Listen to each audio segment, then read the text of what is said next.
Open the doors, turn down the house lights. This is the Clash Royale League Europe. Today's first match features Team Liquid, led by the one and only Surgical Goblin. Across the bridge, Allegiance with French favorites Donkey Kong and Lupanji. The time for battle is now! Hello and welcome to Clash Royale League. I'm Rich Slayton. Joining me is Paul and Varum Todkill to bring you the 5th day of action in the European region. The European region has had some amazing matchups, and today is going to be no exception. With rosters from organizations like these from across Europe, this is going to be an amazing day of action, and we're starting here with Team Liquid and Allegiance. All of these teams vying for one of those top 4 spots in the region. The winner of our playoffs will represent Europe in the World Finals. Of course, Team Liquid being represented by players you should all know and love: Surgical Goblin, Diego B, and Azilis. On the other side of the board from Team Liquid is Allegiance, the French team with Donkey Kong, Doberman, Lupanji, and the American Tide making an appearance with his European friends. Oh, yes, Tide, the token American coming in there for ALG. And what is of course, predominantly French roster. They're going to be having an amazing time here going up against Team Liquid. Of course, you guys should all hit that subscribe button right here on the Clash Royale League Esports YouTube channel. If you guys haven't done so already, you should do it. Both teams 1-1 looking to get a victory and move the leaderboard. Right now, standing by with one of those hopeful is Christy St. John with Donkey Kong. Thanks, guys. Donkey Kong, I have to ask, you are going up against some of the biggest, well, the biggest names in the game, really. Does that affect your strategy or your preparation, your nerves at all? Not really. I'm more focused maybe than against other teams because we have to play perfectly in order to win. So I think it's going to make us play better than usual. Great. Well, merci beaucoup. And back to you. No concerns from Donkey Kong. He, of course, has been in this position before, a longtime veteran of Clash Royale. Before we get to this matchup, let's take one more look at our format. Of course, it all starts off with our 2v2. After that, we go into the 1v1, the staple format of competitive Clash Royale. And if we need it, we will go to our King of the Hill tiebreaker. Of course, each of these sets has their own unique sets of bans, and we'll discuss those as they come up. So far, the lineups for King of the Hill, of course, not set until we reach that moment, but we are going to get into our 2v2 and 1v1 very soon here. To learn more about what's coming, let's go inside the war rooms. Comme d'habitude, on a préparé nos matchs. Pour le 2v2, vous avez vos 3 decks, vous avez l'ordre de départ, vous savez quoi jouer. Communication, comme à chaque fois, la communication c'est hyper important, on l'a dit juste avant. Vous parlez tous les deux, dès qu'il y a un truc à dire, vous le dites. Samir, ton 1v1, on l'a préparé aussi, t'as tes decks. Tu joues contre Diego, tu sais ce qu'il joue, hein. C'est ce qu'il va jouer, donc on a préparé ça par rapport à ça. Et on ne devrait pas avoir de soucis à se faire, logiquement tout va bien se passer. Et on part en 2-1 aujourd'hui. Ça marche? Allez. So with Ben Fireball, I think Roy Hawks will be really good. And I don't think they expect it since we didn't practice it in our main accounts. So I think it's good to start with it. And then Diego. I think I'll start with Hog. Because that Panther Musket, I know he likes that, so it's pretty good. And the second game depends on what he uses first. I'll play Babaluna Golem. Sounds good. Yeah, sounds really good. To close it out. Let's do it. Alright, let's go.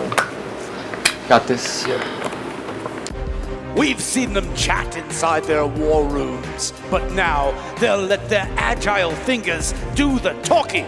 2v2 combatants, enter the arena and meet your fate!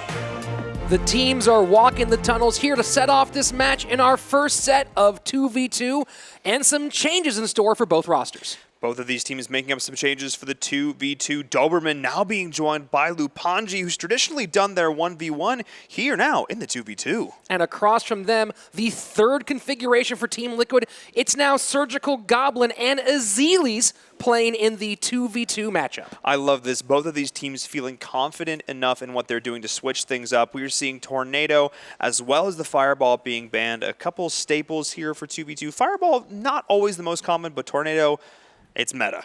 Well, seeing Fireball ban, maybe we'll see some more mid-level troops as we talked about that before. Again, remember, Rocket is still on the table, but without Tornado, so many synergies gone, so we don't know if we'll see that put into these decks. But again, these are two teams built of giants. And I bet they know what they're doing. I would imagine they do know indeed. We'll see as we get into our very first game here in the European region how things are going to shape out. As you said, this is the third configuration that we have now seen for Liquid. They have tried every conceivable option of the 1v1 and 2v2 scenario.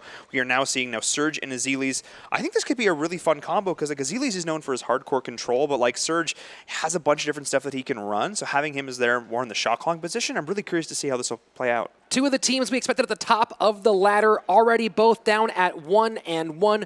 Who will take a step forward towards that playoff today, here, right now? It's 2v2 set number 1, game number 1. As we get into this very first game, both of these teams are going to look for the win, and I think they're going to want to do it in a very convincing fashion here. You want to come out and make a statement in this very first game. Both of these teams are 1-1 in the overall standings. They want to go up in that 2-1 spot, and to start that off on the right foot, you got to get that first win. ALG's Lupanji and Dovem at the bottom of your screen. At the top, Team Liquid, Surgical Goblin, and Azelis. Surgical Goblin and Azelis. A lot of fun combos here, but as well, we have Lupanji and Doberman. Lupanji, who has been an absolute monster in the 1v1 format. It's interesting to look at this because he's had so much success there. Switching this up, they have to have equal amount of confidence in their other players. Well, you know, they have struggled a bit on the 2v2 side of the board, so maybe they're looking to strengthen up 2v2. And then moving Donkey Kong out of 2v2, expect to see him in 1v1, of course, and that's a place where he also has so much experience. A lot of experience here. I mean, you look at these top, European players. I mean, again, Lupanji, he was the European champion here.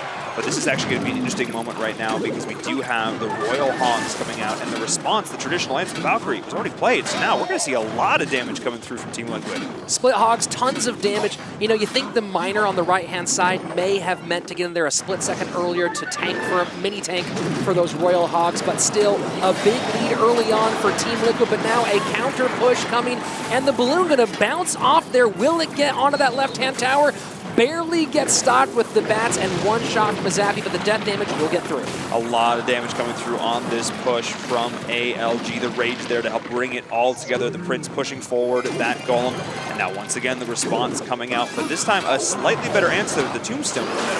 Tombstone putting a little hitch in the giddy-up of those Royal Hogs, but it cannot stop them all the way. The right-hand tower for ALG now down to 409. This is really just good, solid positioning from Team Liquid, realizing when they have an elixir advantage, able to push those Royal Hogs right on down the middle every single time, getting that split pressure. We see it here once again, right on the timing of the Golem in the back, so this could be disastrous for ALG.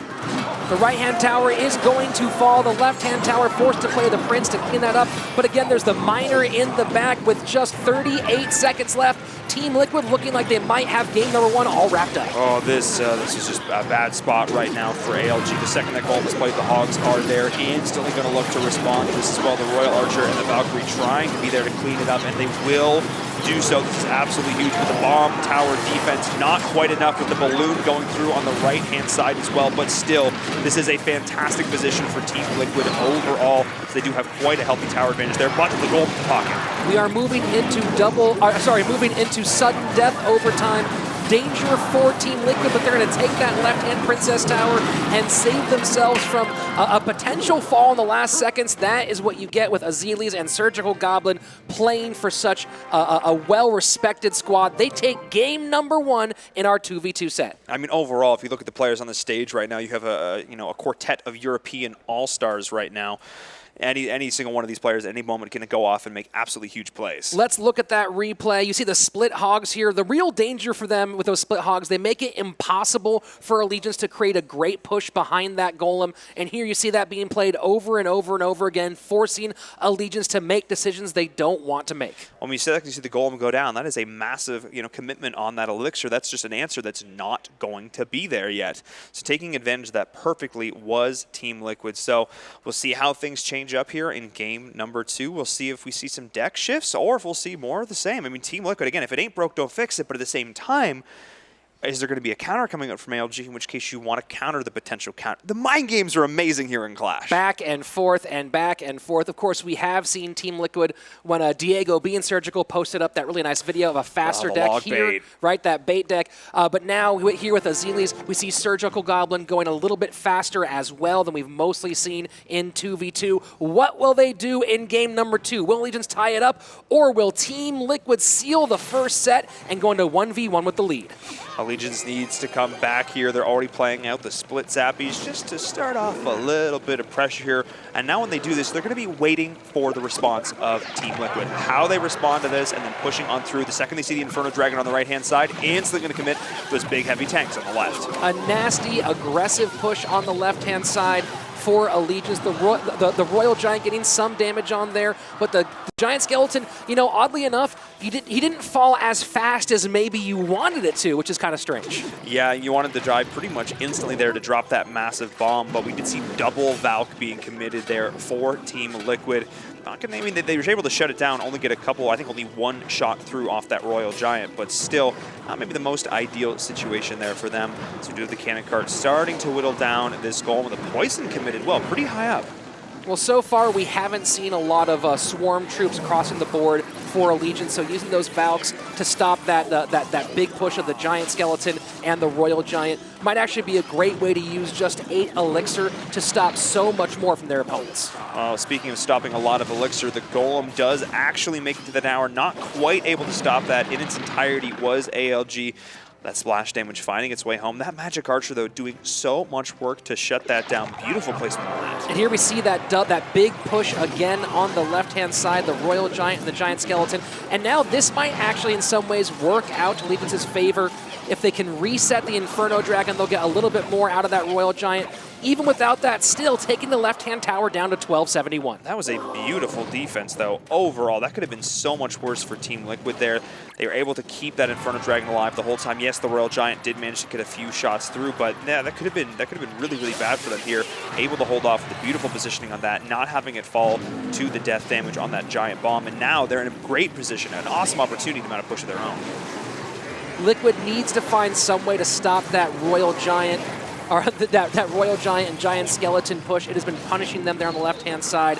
Not quite getting through here with the balloon, but now the Golemites making a push on the left-hand tower. They will end up giving Team Liquid a slight lead as we are just 25 seconds away from sudden death overtime. The Lightning does drop here as well, shutting down the push, but in the back, the Miner has to be dealt with. Valkyrie not in an optimal position to clean that on up. As you said, the Royal Giant is huge. If left to its own devices, it will shred down this tower. So they do need to address that here if they want to find success. Overall, fairly even across the board right now for both of these teams. ALG doing a great job of playing the win condition. If they can keep these Zappies and Bats off, and there's the Giant Snowball, they might be able to sneak through. No, it's not going to happen. Probably not even death damage at that distance. Oh no, it does get it. So now we're down to 659 on the left-hand tower with the Giant, or with the Golem, excuse me, making a push. It looks like it might be Team Liquid figuring out the math for this thing. The death damage, when it goes off, will put it down. Wow, unbelievable. You know, it looked like that Royal Giant, Giant Skeleton combination had things sewn up for Lupanji and Doberman. But no, against guys like Azelis and Surgical Goblin, you are never in the clear. I mean, they found what they needed to do there. They held off on placing down that Inferno Dragon. That was really the key there for Team Liquid. That was one of the big things. The second we saw that the first time it got a lot of that value, the Inferno Dragon on the other side was massive, but that time around they were able to push it on through, find that value, find that damage, shut it down. They only took 1,000 damage on that tower through the entire push. Yeah, it sounds like a lot, but in the scheme of things, when they know how much their damage they're doing on every single rotation with that Golem, they did the math, realized they could take that trade, executed the win. Here's the hard thing in that situation for Allegiance. They didn't have the proper buildings that they needed in order to try to deal with that Golem. Just the Tombstone. Just the Tombstone. Not really enough to stop it. That would hurt them significantly, and we saw that happen here. They kind of put all their eggs in the offensive basket, so to speak, and it did not pay off when we got into this Golem push. But now, Allegiance has the chance to get things back. As we go into 1v1, they are sending in one of their best players on the roster. A 1v1 showdown is about to go down. This is classic Clash Royale at its best. Donkey Kong and Diego B, do your worst. Or your best. I mean, do your best, yes. Let's go! Set number 2 about to begin. 2 of the top tournament players on the planet going head-to-head for their team's position in the Clash Royale EU standings. I love to see this. Donkey Kong now here in the 1v1, one of the veteran members here in the CRL. Return to look at overall competitive play, going up against the young gun Diego B. This guy, he's a versatile player, known for some cheeky graveyard play. Curious to see if he'll bring it out here. A top 10 player in the world is Diego B. And let's take a look at their ban cards. Interesting choices here.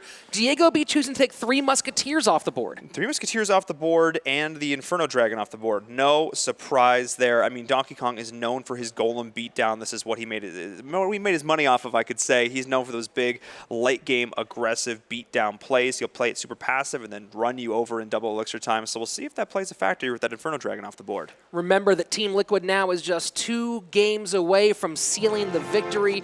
We need to have at least 2 wins from Donkey Kong to keep Allegiance's hopes alive. He's trying to bring them on to that ace match, that king of the hill. Diego B is looking to just put it away. Starting things off, both these teams are saying tombstones are the way to go. Not a whole lot happening, just some dueling tombstones. And then we get, an interesting log play, I guess, taking the tombstone out of the way. Will we see a push from something that tombstone might aggro here in just a second? We're going to see here both these players playing this very passive lead to start. Never mind. Every single time I say that, a player's in, it's called the caster curse. Every single time they're going to play a Hog Rider on that beautiful activation on that tower there from Donkey Kong. And all the while, the Valkyrie played in the back time ago, walks all the way through to get 1 hit on the tower. Looks like a pretty fast Hog cycle deck, and now we understand why he took that tombstone off the board. Maybe a little bit early, but then trying to wait and stall and maybe get his opponent out of rhythm. So Diego B now just slightly behind as we get the first minute away of this match with Donkey Kong. Getting that first minute away, just going to keep up the consistent, annoying pressure with those little skeletons. At some point, if he wants to continue a push down that lane, those might be an advantage there. As we do see the response that's coming from Donkey Kong. Again, neither side really wanting to overcommit right here. We have seen the Hog Rider from Diego B, but we haven't really seen a win condition yet from Donkey Kong. Reiner, Diego B and Team Liquid banning 3 Musketeers from this match, and you can see so far on their deck, no real cards designed to handle 3 Musketeers, so that does free them up to make some decisions that are great for this Hog cycle deck. And we do see the Graveyard coming out now, pretty standard here from Donkey Kong. One of the cards we were expecting to see here as well. But it is getting cleaned up relatively well by Diego B through all of this here. So, I mean, we talk about the Graveyard. This time, Donkey Kong's the one pulling it out. The Ice Wiz, in my opinion, an underrated card in the entire Clash Royale meta. It does, of course, have that splash damage. It slows things down. Some people don't like it. Maybe they find it a little bit weak. Maybe its hit speed isn't quick enough. But really, in the hands of a pro player, it can be so valuable. Can be absolutely valuable. I would agree. It's how you use it in combination with the rest of your troops to get that value and get those additional hits, get that slow, utilize it, maximize it, put your opponent's cards in different positions, slowing down their attacks, everything right now.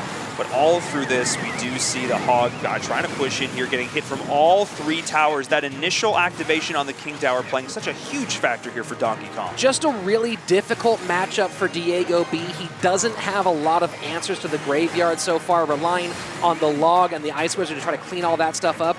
And with the Cannon Tower activation, and of course, not to mention that, but the Tombstone on his side of the board, Donkey Kong has a lot of answers for that Hog Rider. He does have a lot of answers. We're going to be seeing them played out right now with the Tornado, with the Cannon Cart, bringing them all over here, and the Ice Wiz all the while. Like you said, just slowing them down. It's the utility the card offers. And there's a predictive Tombstone there that is also a decent answer to your Graveyard play. But notice the Poison getting it out of the way right now. Expect the Graveyard to come in fairly quickly on that left-hand side. And GY Poison right now for Donkey Kong, just wearing down Diego B.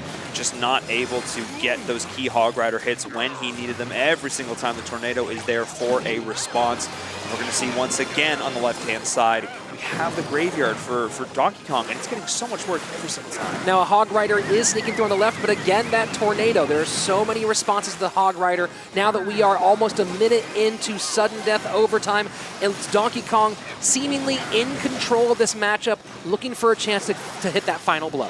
Really feeling in control. I would agree, Rich. He's sitting pretty right now. Doesn't have a whole lot to worry about. This Ice Wizard, we've been seeing it from both sides, getting so much work done here as well.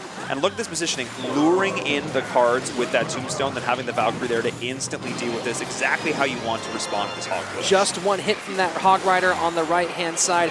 And now look, Diego B throwing everything in the defense on the left. The Ice Wiz, the Ice Golem to take some of that damage, and of course his Tombstone, but it will not stop enough. That left tower now down to 609. Graveyard Poison over time. It will just wear down that tower. Can he do it in time, though, with a minute 30 left on the time here in overtime? That's a lot of time, I should say, as we do see the push now once again being done for Donkey Kong.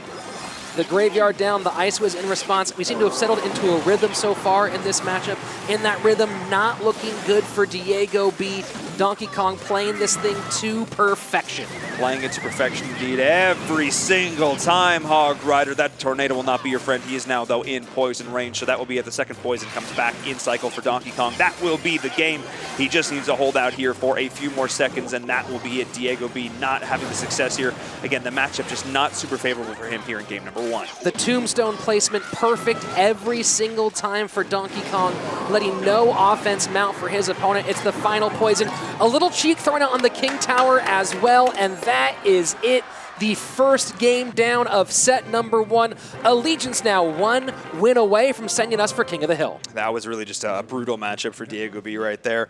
Not an optimal position for him to be in. He just didn't have the answers that he needed. He tried to adapt. He said putting in the back, having the Tombstone there to try and aggro those skeletons, but the poison as well. It was really interesting to see, too, how Donkey Kong played that. He held back the poison for a while, making sure he could deal with those pushes as they came through. He's like, yeah, I can do this with Valk, with Tomb, with Tornado. I can handle these pushes, no problem. And then he felt comfortable enough committing the poison on the offense with the Graveyard. Once he felt comfortable enough doing that, it was GG. All of you at home have been in that position before.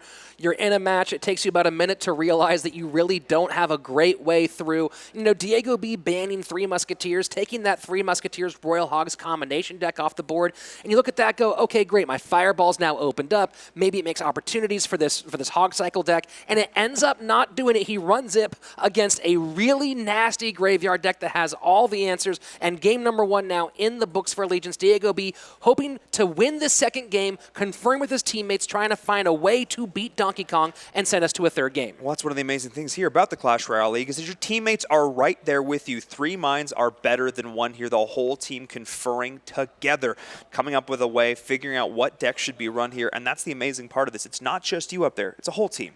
And it wasn't just the great deck. Let's not ignore the perfect play of Donkey Kong, keeping his towers almost 100% intact throughout that entire matchup. Maybe a couple swings here and there from the Hog Rider. But again, that's the experience of the Frenchman. He's been in these positions before. He, of course, 3rd place at CCGS, 4th place at King's Cup. He is a vet, but Diego B, do not count him out. Game number 2 is on its way.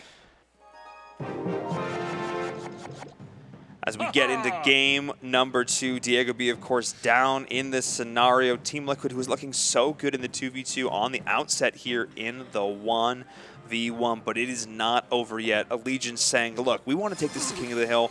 We're going to show you we can play these in 1v1s. With 2 teams with such great players, I think the viewers deserve nothing less than King of the Hill, but Diego B is confident and really wants to make sure that the viewers get just a little bit less show today. A little bit less show as we do see the Valkyrie here being pushed in by that Ice Wizard. All these fun little interactions with movement speed, but the Baby Dragon and the Lumberjack going to clean that up with ease here. But you have to talk about the rage on the Baby Dragon. That thing actually hits pretty hard.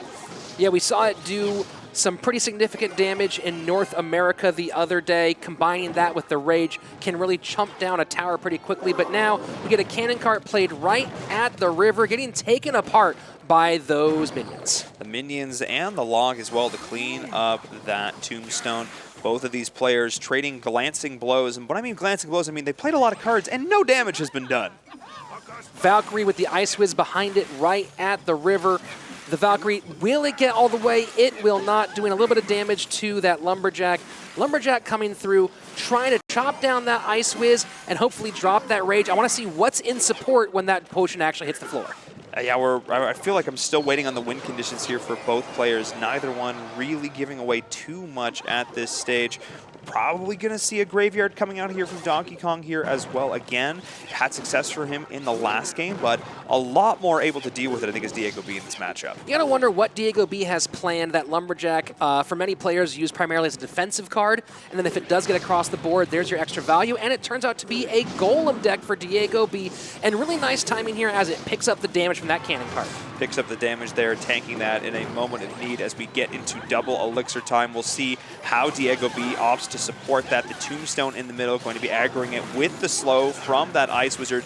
Donkey Kong is putting on a clinic with this troop. Important to note that Inferno Dragon was banned by Allegiance, so that is one option to stop the Golem that is not going to be in the hand of Donkey Kong as we move into the final seconds of double elixir time. And again, it's pretty funny because Donkey Kong, normally the one who's so known for his big beatdown play, known for his Golem play, instead here opting to run the Graveyard, the card that Diego B is known for here. So both of these players taking a page out of the other's book and showing up here in a big way. Interesting to see no Tornado in Diego's deck.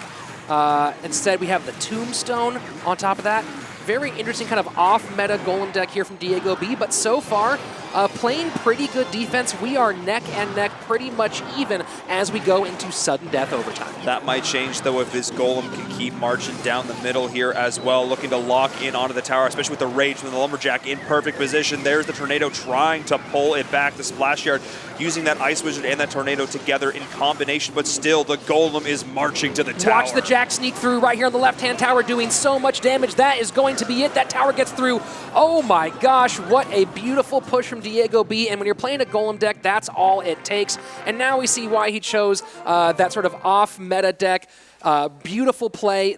We've seen that Lumberjack sneak through a couple times here at CRL, and that did it. It got the win. Diego B now sending us to the third game of 1v1. Yeah, Golem NATO, a deck we've seen quite a bit of on the ladder of late, but opting to put his own spin on it this time around, and it paid dividends for Diego B when he was finally able to get the push together that he was looking for. He steamrolled. Watch how fast that left-hand tower goes down. It was just deleted. Well, and interesting, again, an off-meta Golem deck built by Diego B, potentially maybe as a counter directly expecting Graveyard again. I mean, it worked out here very well. He had all the answers every single time. The GY definitely felt a lot less impactful in that game. Donkey Kong, of course, had great success with it in that first one, but this time around, I think, maybe playing into the hands of Diego B, but actually, it's the collective mind of Team Liquid because, again, all of these players are giving their input here, and it's showing. Here we are, folks, the third and final game of set number 2. Diego B holding his team's fate in his hands. On the opposite side, you have Donkey Kong, maybe a little less under pressure, because if he does lose, we go to King of the Hill. We go to King of the Hill. Indeed, we're going to find out here as we get into game number 3. Let's see who's going to pull it out, and we'll see if we'll go on to our tiebreaker, our ace match. A reminder one more time on those card bans. Inferno Dragon banned by Allegiance. 3 Musketeers off the board per Diego B.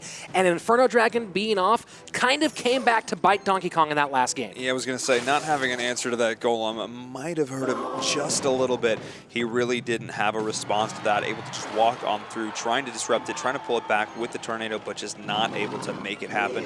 And we are seeing Lava Hound coming out now for Diego B. Will we see Miner being played? Will we see Balloon here? Lava Balloon we're going to see, but instantly the Hogs in response, and instantly the answer. The Royal Hogs getting through some damage, but that Valkyrie mitigating most of the problems.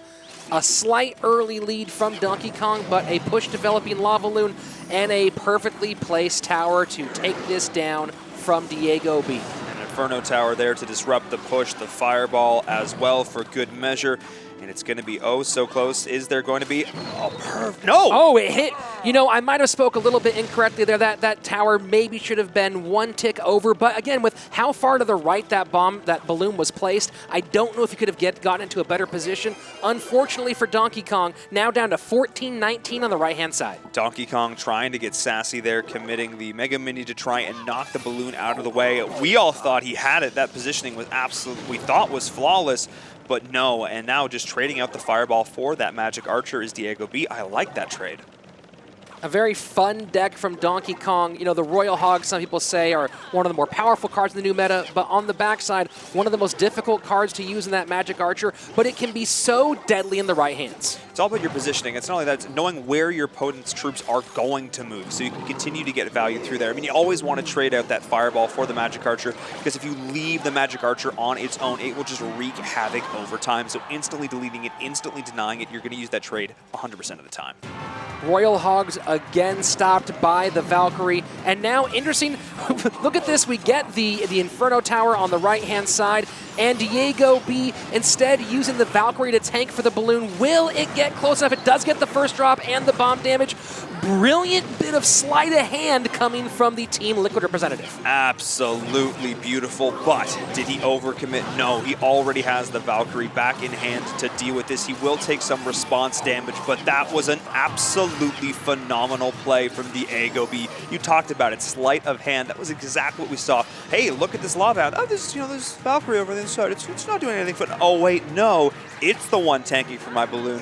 Thanks for showing that Inferno Tower way off to the side.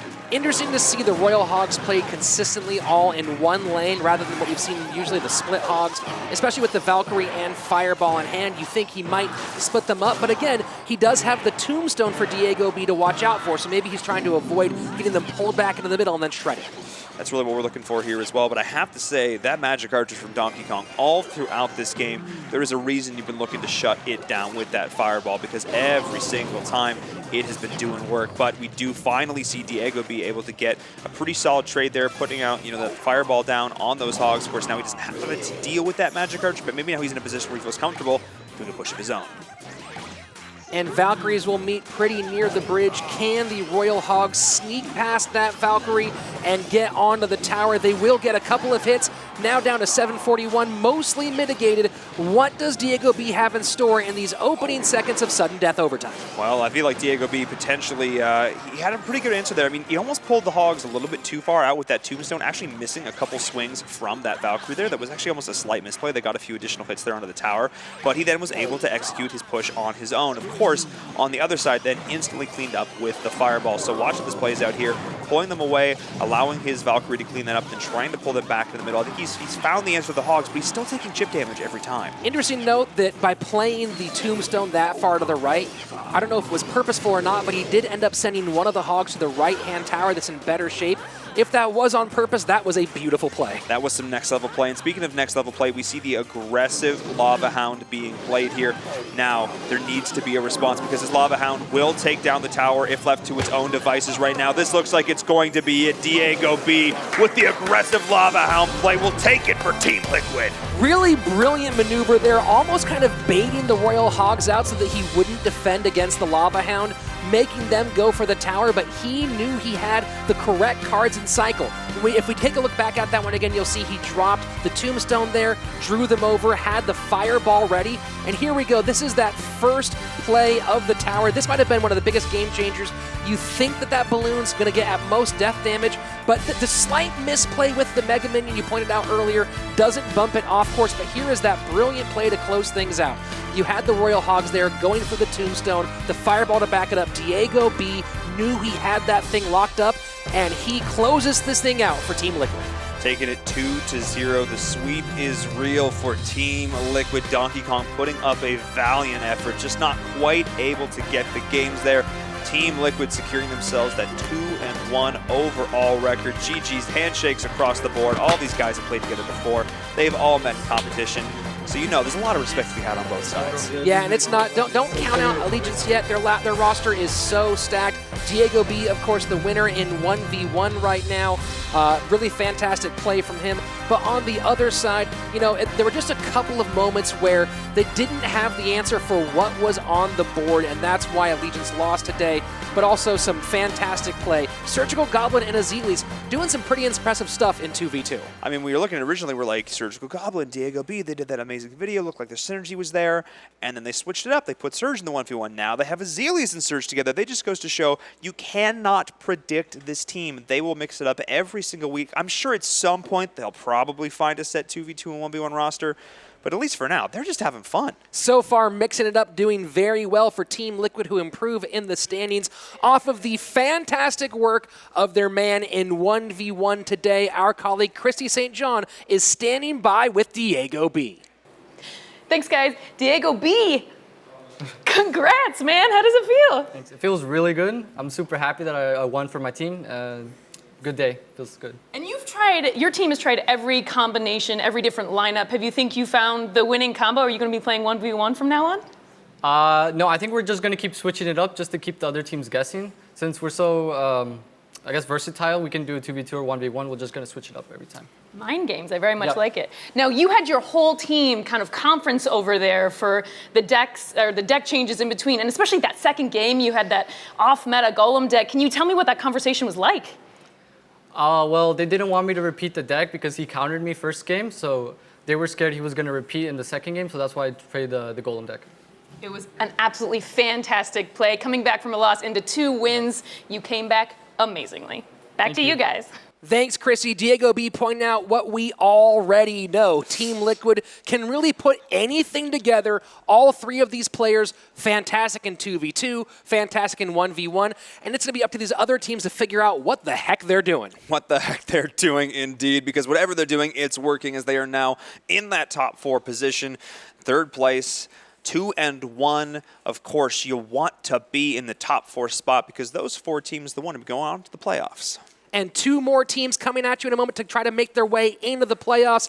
SK Gaming versus Dignitas. SK and Dignitas. This is going to be an epic showdown coming at your faces right now. It's happening right now.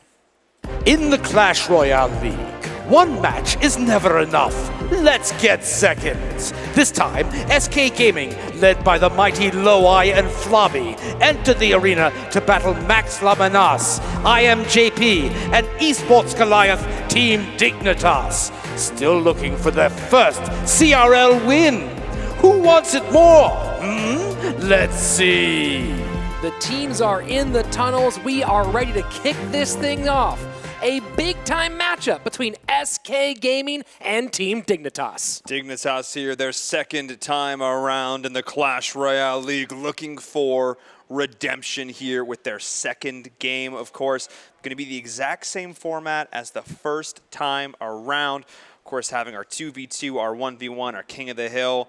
And we'll see if this time around they can make a change. They can do something different. They can find that win. Both teams fielding some fantastic players on the side of Team Dignitas. Standouts like IMJP, Wonka, and of course, Max Lamanas and Messi 10 in the background if needed for King of the Hill. And they're going to go up against, though, the Titans, SK Gaming, Morton and Flabby, Loweye, Matt01, the German phenoms over there on SK. They're going to look to put up one heck of a show. Anyone here is capable of putting this thing away. One of those players standing by right now with Christy St. John as she interviews the Hanover, Germany prospect, Morton. Thanks, guys. Morton, you've played 2v2 every time you've been on our stage. Are we ever going to see you play 1v1? Maybe next time, but not this time. So switching the lineup, it's possible. Also, I've noticed that you played beatdown decks pretty much every time. Now the Lava Hounds banned this game. Are you going to switch up your strategy? Yeah, it gives a lot of beatdown cards like Giant or Golem. They're still possible to play, but we will see. We will see indeed. Back to you guys. Thanks, Christy. We are again moments away from these teams setting things off. Morton performing very well so far with his partner Flobby. Of course, the entire team very dangerous. They are about to set their entire lineup. Maybe a bit of a hint there from Morton as what we can expect to come. To learn more, let's go inside the war room. All right, come boys. You know your seats. All right, boys. Fnatic game's out the way. We're used to the set now. Bans for 2v2.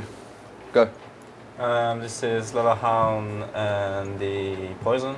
Yep, so we've got our decks ready. You know, used to. Like I said always, communication is key. No mistakes. I don't want no more fireballs like last time. JP, Royal Hogs and Zappies, you know what you're playing? Yes. Good, right. We're going to go out there and win. On 3, boys. 1, 2, 3. Dig Dig win! Okay. As you know, guys, we came from a victory. Our last game. We have the momentum going on from us. And today what we're gonna do, we're gonna flavor that moment again that we had last week. And our goal is purely just focus match to match, do our best. We know what they're capable of. We know their team. We know what we want to do. That's all that matters. We trust in ourselves. We don't need to think about what they're going to play. We don't need to be worried about what they're going to do. We just need to be worried about ourselves. So let's do it. Yeah. Got it? Yes. Let's go. SK Gaming? SK Gaming. 1, 2, 3. SK Gaming! Let's go. Dignitas and SK have told secrets about each other, but now it's time to air their dirty laundry face to face. Teams, send your 2v2 combatants into battle! The king there trying to stir up some emotional confrontation between our teams, but that is unnecessary because they will confront each other inside the arena. They're going to confront each other now, and representing Dignitas is Max Lamanas and Wonka. These two coming out once again, going to be repping the 2v2 there for Dig, up against SK Gaming, the dynamic duo of Flobby and Morton. Flobby and Morton playing very well together so far in 2v2 up against Wonka and Max Lamanas. Of course, our ban cards will be active for the entire 2v2 set. Poison off the board as well as Lava Hound. Lava Hound, an interesting denial here coming in with that ban card. One of those cards we've seen quite a lot in 2v2. We've seen it in conjunction with the Balloon. We've seen it more standalone. I wonder if we're going to see some variation with the Balloon and maybe something else like a Golem coming in, or if we're just going to totally ignore that aerial battle. Yeah, you'd think it would take it off the board, but with 2v2, so many possible combinations you wouldn't expect because you have so much available elixir. Of course, 16 cards for each team, making crazy combinations that you've already seen some of them today in our earlier match. But right now, we're going to see what these two teams have in store. Will it be Dignitas taking first blood, or will it be SK Gaming? SK Gaming going to look to come out here hot out of the gates. They're traditionally, have a little bit more control up their sleeves, but already they're going to look to draw some first blood here. But it is Dig who will hit that first time on the tower with that miner. Wonka and Max, of course, playing a fairly quick bait-style deck in the original 2v2, but they were beaten 2 sets by Fnatic, who got their first win here in CRL. Not the most ideal way to start things off. Of course, you always want to start things off with that win, but here this time around, we're going to look for that redemption here as the Rocket is coming out, going to be denying the Night Witch and putting a lot of damage here onto this giant skeleton. A Witch, though, coming out for Dignitas, a card we don't see a whole lot of in competitive Clash. The Witch behind the Golem often is how it's played. We didn't see it behind anything here, but it did do a good job of stopping the giant skeleton at the bridge. We saw some giant skeletons get through in some of our other matches here in 2v2 for CRL. Not going to happen, at least on this first push, for SK Gaming. We are seeing both teams just sitting back, resetting. Good luck to get another push going here. The miner once again coming out. Immediately going to be cleaned up, though, by SK Gaming. And now an aggressive Golem at the front with the giant skeleton here as well. Pekka will have to be dropped to deal with that. Golem at the river and a graveyard on top of it. What a combination here with the Inferno Dragon. The giant skeleton, the Golem, and the graveyard, but Dignitas up to the task, really mitigating that damage now as we pass the halfway point. They are still in the lead on the left-hand side. Watch for that here as well to continue. This is exactly what we've been seeing in a lot of our 2v2 competitive formats. The giant Golem at the front, the massive push being mounted, and then in the back, the graveyard coming out. Another point of contention for players to focus on here. But that was, as you said, a truly solid hold for Dignitas. And now, as we move into double elixir time, the Inferno Dragon moving on. But we do see a miner in the back, supported a little bit by the Fireball, down to 729 as the left-hand tower of Morton and Fly. I love the decision from both of these teams to throw out the Rockets to deny the Witches on either side here. That is absolutely crucial. Not only are you getting that chunk tower damage, you are also denying a card that is going to be spawning out those additional units and helping support that push. Now, we do see the push being dropped for SK once again. The Golem is there, but there's the giant skeleton as well, right in the front. The spell damage, though, has been brutal from Dignitas, not just doing damage here at the river, but also getting some excellent timing there on the left-hand tower, which is why you see SK Gaming down to 729. 729, not a whole lot of HP to work with, and another beautiful hold for Dignitas here. Once again, in the back, the Miner is there, but great positioning on that Valkyrie to deny that. But still, Dignitas is holding on, going to look to continue the push through, keeping the Miners quick succession back to back, and slowly the tower is getting lower, and it is going to be within that critical rocket range. Just as we hit sudden death overtime, Dignitas puts the nail in the coffin, taking game number 1. That has got to be feeling good after losing 2v2 in their opening match. Yeah, they really wanted to come back here and look for that redemption, especially going up against Flobby and Morton. These guys are two consummate professionals. Really, it just came down to the excellent defense of Dignitas. Every single time when you have combos like this, they make it look easy, and then just slowly chipping away with spells, with the Miners. That was Dignitas' win condition. They had to play solid defense, and they nailed it. But take a look here at this stat. Spell elixir spent, so different for Dignitas. And that was the other story of this game, that they got their spell damage not only useful defensively at the river, but repeatedly they punished the left-hand tower of SK Gaming and got it down over and over and over again. Soon it was within rocket range, and there was no coming back from that. No coming back from that, indeed. SK trying to find that opening, but every single time the P.E.K.K.A. was there, the Inferno Dragon, they just couldn't deal with the pressure. But as we're getting into game number 2, we'll see if SK can rally here. And we are underway for the second game of this 2v2 set. Dignitas looking to close this out. Dignitas here looking to take this over SK Gaming. Miner coming out instantly, but beautiful counter there with the Dark Goblin. Still going to get a few, this initial chip damage going in on this left-hand tower. Royal Ghost now coming out as well. Not sure I love this positioning on that Witch. The Royal Ghost, oh no, there's the counter there with that Valkyrie. But we do have a Ram on the right-hand side trying to make its way, well taken care of by the Lumberjack. A rocket on the left, taking the tower of Dignitas down to 2102. I mean, it makes perfect sense. When you look at it, the Ram is really just a big log. It makes sense the Lumberjack should have no problem taking that down. Almost a minute down. Still the team's pretty even, but Dignitas out to a slight lead on the right-hand side. And a little bit of a misplay there, not positioning that Golem perfectly with the Lumberjack. So having the Lumberjack push that forward, that could actually really come back to bite SK here. That Lumberjack is just going to run right on to his demise. And we are now going to have an unsupported giant, or a Golem, I should say, on the left-hand side. The Golem looking like it might get chewed up pretty quickly from that P.E.K.K.A. Although the Inferno Dragon does get a lock, the Golemites might get on the tower and do a little bit of work. They are going to get that splash damage there and a few hits on their own as well, but still not the most optimal push for SK, as now they have to deal with all the troops coming their way from Dignitas, the Miner in the back as well. Double Miner actually coming in. Wow, look at this play on the right side. The right-hand tower now down to under 1,600, but a tornado used to activate the King Tower. That's going to make it much more difficult for those Miners. That is going to make it much more difficult, but still, we are going to have the Witch just chugging away there on that tower. Great position for Dignitas here in the second game.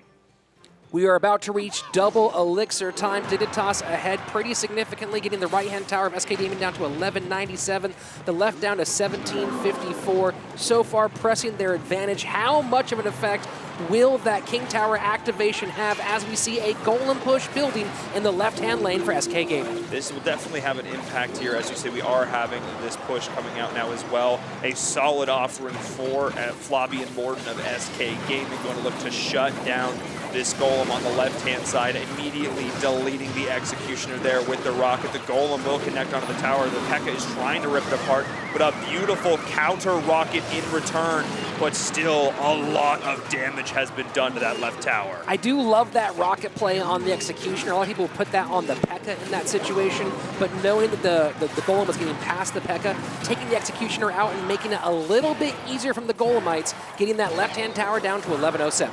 That was a big play there from Flobby and Morton. This Executioner has been a big part of this deck, and immediately we are seeing the additional response with that P.E.K.K.A. P.E.K.K.A. having a huge resurgence in the meta of late, shutting down a lot of these aggressive bridge spam aspects, which is heart of what we are seeing from SK. They're running a beautiful combination of the traditional beatdown with the gold, as well as these bridge spam elements with the zappies, with the log. So we'll see how that plays out from here. They're opting to switch lanes now. They have both of these towers down around 1100. This is a beautiful position for SK. SK, though, still holding onto that right-hand tower at 552. Remember, the rocket is in play, so that could be spell cycled. But if Dignitas is not careful, they could lose their right-hand tower right here. That is it! That is going to be it. SK taking game number 2. Beautiful play. Again, all about that combination of the traditional beatdown and throwing the bridge spam in as well. And they just got both towers whittled away enough that the second they were able to find that opening, they were able to execute it. I think Dignitas was so focused on that back right tower, like you said, but trying to get it down, they ignored the potential threat here. Well, you can see so little elixir in the pot for Dignitas. They just didn't have anything to take care. And that battle ram, just by maybe half a tick, gets through and takes that tower down. It's so frustrating. You know you're in spell cycle range. You can't get the tower down. And now here we are heading to game number 3. SK Gaming and Team Dignitas trying to take the first set and head into a set of 1v1 with the advantage. Both of these teams trying to close it out here. It's all about that momentum. We talk about this, but it really is a thing here. If you go in, you're feeling confident, you're like, look, I'm already up 1-0. It doesn't really matter if I lose this. I'm going to play a little more confident. I'm playing a little more aggressive. That kind of stuff is what can seal the deal for players here, especially on a stage like this when everybody is watching, your teammates are there behind you. Having them behind you, having the momentum is crucial. And here we go, folks, the deciding game of our 2v2 set. Will it be Team Dignitas? Will it be SK Gaming? Will it be the Germans? Or will it be the French-Spanish combination taking things here in 2v2? Can SK continue the little streak they are developing, or will it be Dignitas bringing it back, denying the reverse sweep? Both of these teams already starting off with some aggressive play. It's what I love to see. A reminder one more time, the ban cards for 2v2, Lava Hound and Poison off the board. Poison, of course, always a great card in the 2v2 match format. That big AoE area of effect spell, able to chunk through so many troops here as they are pushing in, whether it be on the bridge, whether it be in the back, connecting onto the tower as well. And I love this every single time, denying the witch, not allowing those big troop buildups to come on through. This is exactly what I like from SK. Every single time we see Dig try and run this, like, nah, rocket every time. And there we go, a nice little King Tower activation tornado. And that's actually why you've probably seen Tornado banned so many times in 2v2, partially to stop the synergy with spells, but also once you get that double King Tower activated, especially if you're running decks that require being physically on the Princess Tower, that can have such a major effect. Yeah, we've been seeing this a lot so far. I mean, it's just a lot easier to activate that King Tower in this situation, so there's a lot of, again, it's high risk, high reward with these minor plays. We are seeing the P.E.K.K.A. drop to respond to that as well, and then P.E.K.K.A. with that Inferno Dragon for both sides marching on in, but immediately getting deleted is the Inferno Dragon for Dignitas. This might be not a bad spot right now for SK. I love the bat play, and we've seen the bats kind of be a superhero so far in this 2v2 set. We saw them in the last game doing some nice work on the tower of SK Gaming. They really, you think so many times when you play bats in 1v1, when they actually get across the board, they just get taken down immediately by the Princess Tower. But so far here, doing a lot of work, especially at the river. Yeah, Zap not quite connecting on all those zaps, now that you mentioned, helping to clean up both the Valkyrie and the Lumberjack there for SK. And now we're just seeing a couple cards cycled through right now. Nothing too crazy, wanting to shut down that push here, not take any additional damage with Dignitas. But this might now give a slight advantage over to SK if they want to mount a push of their own. Interesting play with the Miner going on the inside half of the Princess Tower, where it's in range of both of the King Tower cannons. Instantly getting shut down there in that situation. Now the Rage being dropped by that Lumberjack. Gonna get cleaned up pretty quickly, though, by SK Gaming, but I love to see this again. The Executioner Tornado combo, it's something we've seen a lot of in competitive play.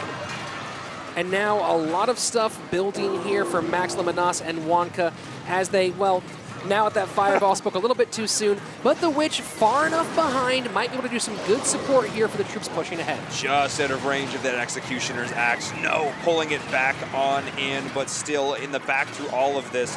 We do have the Miner continually putting that pressure onto the tower, but still a great position for SK right now, keeping that pressure up. And again, putting it in range of that double King Tower. I'm not sure I love that. Dignitas does need to change up their game plan here. They are letting the Miners do a little bit more, maybe relying too much on that activated King Tower. right now, it really looks like SK Gaming could be the ones in control. Although, there you go. Some nice work down to 6-13. Now it's Flobby and Morton on their back foot. Now it's following the Morton on the backstep. As you said, the Lumberjack getting through there. Lumberjack sort of run into the meat grinder there on the bridge, though. This could be a big deal here as the push is continuing in for SK. That is going to be it. Nicely done there from SK, turning it around over Dignitas, clutching it out there in game number 3. The Germans with complete efficiency closing it out in the final moments of 2v2, taking the set and setting themselves to our 1v1 with the advantage. It all just came down to this final push, able to line up everything there, just not enough elixir to deal with the problem. That was overkill from SK.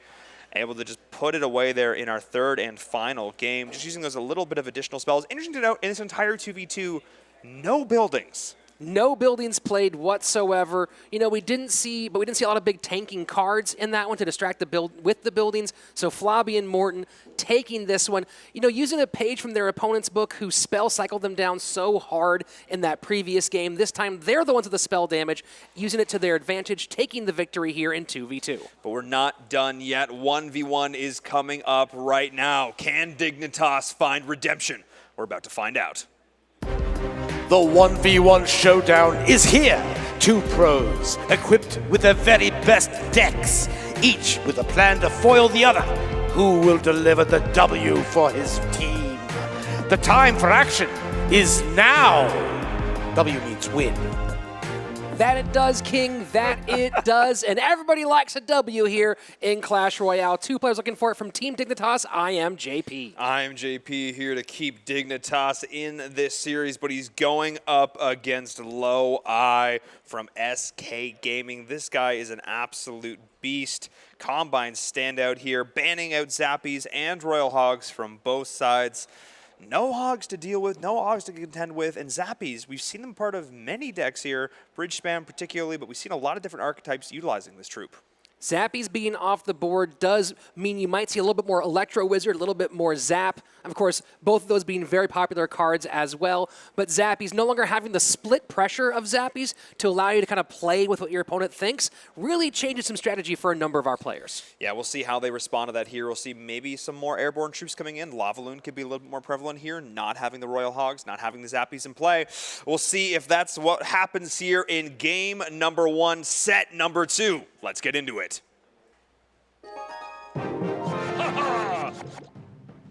And we are off the first game of 1v1 Low Eye at the top of your screen. I am JP and Dignitas at the bottom. Dignitas down 0-1 in this series so far. They need to rally to take us to King of the Hill. But a beautiful open play there from SK and Low Eye with that Valkyrie positioning, shutting down that minor aggression. And again, Zappies, I think making their first appearance on our ban list. I don't think we've seen them there before. Big part of the meta, of course, they are a great part of supporting Royal Hogs, but Royal Hogs being banned, not an issue there. Also really useful in stopping the Inferno Dragon. So now, again, I think we'll see some other options being taken the place of those Zappies. Would not be surprised to see that here, but a beautiful hold coming out now from Low Eye. The P.E.K.K.A. and Bandit getting cleaned up with ease here. Once again, that Ice Wizard coming to fruition, and you called it there, the Electro Wizard is going to be utilized by IMGP, but it is the Graveyard now from Low Eye.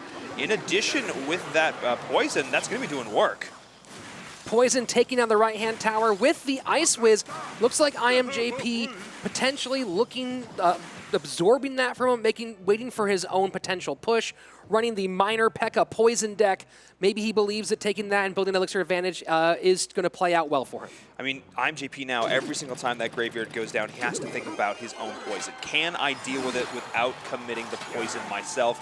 I mean, he can respond. He can counter the Graveyard every single time it comes down, but that is, you know, he's lacking then part of his aggressive push. He then needs to figure it out. Can I defend without it, or do I need to commit? That's the decision he's going to have to make all game long.